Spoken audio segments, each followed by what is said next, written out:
بهلول وی نو دا بهلول چې دا یو ورځ په لار کې ناسو چا ورته وی بهلوله څه کوې وی د مخلوق روغه کومه د خالق سره مونږ مخلوق یو الله هم خالق دی وی د دې مخلوق روغه کوم د الله سره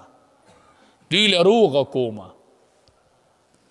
نو وی څنګه کامیاب شوې په روغه کې بهلوله وی نه په روغه کې ناکام شو وی څنګه وی ځکه ناکام شومه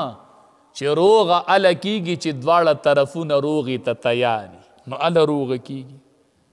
وی روغه کې ځکه ناکام شوم چې یو طرف روغې ته نه دی تیار وی بهلوله کم طرف روغې ته نه دی تیار وی نن الله روغې ته تیار دی خو دا مخلوق د الله سره روغه نه کوي الله روغه کوي خو مخلوق وی روغه نه کومه زه وامه ته به وایي چې څنګه الله روغه کوي حدیث مبارک کې راځي رب العالمین فرمایي وی چې کله بنده د یو ګناه نه توبه وباسي او ما سره روغه کوي چې توبه وباسي نو وی دا ګناه چې دا زه د لاسو خپو نه یېره کمه د هغې ځمکې په کم ځای چې یې کړې د هغه ځای نه یېره کمه او د فرشتو نه هم یېره کمه دا بنده به د قیامت په ورځ زما مخې له راشي او ته د په ګناه باندې به یو ګواه هم نه نو روغه دکه نه ده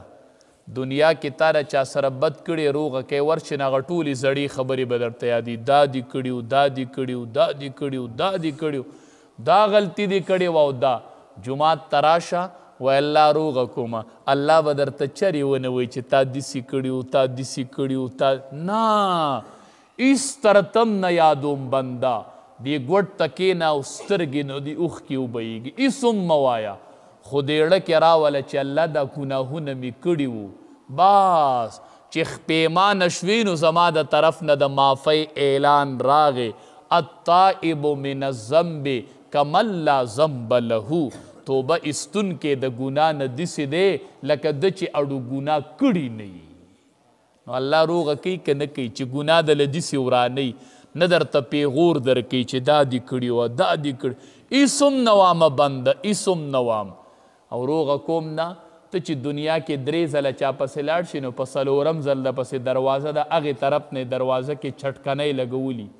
دروازه بنده کې وی دی تنګول کوي چې بیا نه راځي او رب العالمین وایي داسې دروازه مې ده چې چرې به یې بنده نه کم چې کلم راځي نو راځه کلم راځي نو راځه وخت نشته ټیم نشته راځه بنده روغه وکړه راځه دروازې مې کولو پرتې دي نو الله روغه کوي که نه کوي خو مونږ روغه نه کوو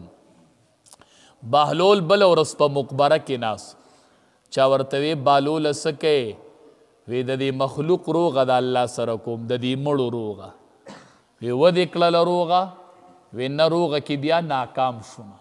وی ولې وی بیا یو طرف روغې ته نه دی تیار یو طرف روغه نه کوي وی کم طرف روغه نه کوي ورته وایي وی نن دا ټول مړي د الله سره روغه کوي خو الله ورسره روغه نه کوي بس ځکه نبی علیه السلام وایي ژوند د مرګ نه مخکې غنیمت وګڼه غنیمت وګڼه نو نن الله روغه کوي دا ټول مړي د الله سره روغه کوي خو الله وایي نه زما د روغې ټیم هغه و چې کله ته ژوندی وي چې وفات شوې د روغې ټیم ختم د روغې ټیم ختم د الله سره روغه وکړو دا ژوند لوی غنیمت دی او یوه خبره دا یاد ساتئ چې کم عمل کو خالص د الله د رضا دپاره کو د چا دپاره عمل مه کوئ ګورئ بیا به الله قیامت کې وایي تا خو د ده دپاره کړی او ده ته ووایه چې بدلی درکړي ده ته ووایه چې بدلی درکړي څه جواب به الله له ورکو